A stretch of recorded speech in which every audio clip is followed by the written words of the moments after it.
টাকার পাহাড় নাকি ফুটবলের জোয়ার?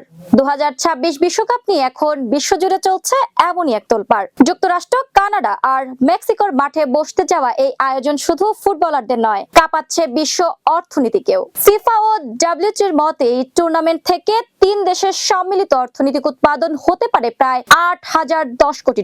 ফুটবলকে আরো ছড়িয়ে দিতে এবার 32 দলের চিরচেনা রূপ ভেঙে খেলছে রেকর্ড 48টি দেশ, যার ফলে ম্যাচের সংখ্যাও 64 থেকে 1 লাফে বেড়ে হচ্ছে 104টি।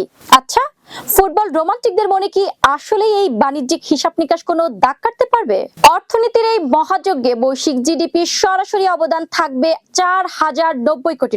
টুর্নামেন্ট দেখতে আসা প্রায় 65 লাখ পর্যটক হোটেল, রেস্তোরাঁ আর যাতায়াতে উড়াবেন প্রায় $1,400 কোটি।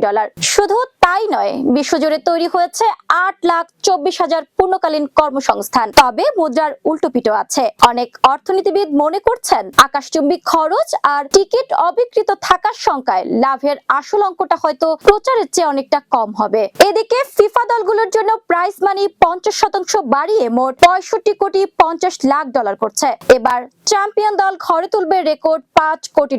আর গ্রুপ পর্ব থেকে বিদায় নিলেও এবার চ্যাম্পিয়ন দল ঘরে তুলবে রেকর্ড $5 কোটি।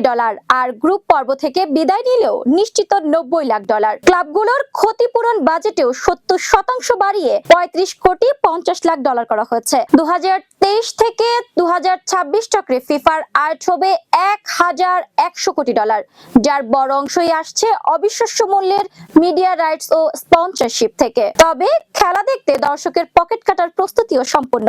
ডাইনামিক প্রাইজিং এর কারণে গ্রুপ পর্বের সবচেয়ে সস্তা টিকিটের দাম শুরু $700 থেকে, আর ফাইনালের সেরা টিকিটের দাম অফিসিয়াল চ্যানেলের $10,000 ছাড়িয়েছে। এমনকি আয়োজক শহরগুলোর হোটেলের ভাড়াও রাতারাতি বেড়েছে 90% পর্যন্ত। শেষ পর্যন্ত মাঠের উন্মাদনা সব হিসাবকে ছাড়িয়ে যাবে, নাকি এই বিপুল বাণিজ্যিক চাপ ফুটবল প্রেমীদের আবেগকে ম্লান করে দেবে তা সময় বলে দেবে।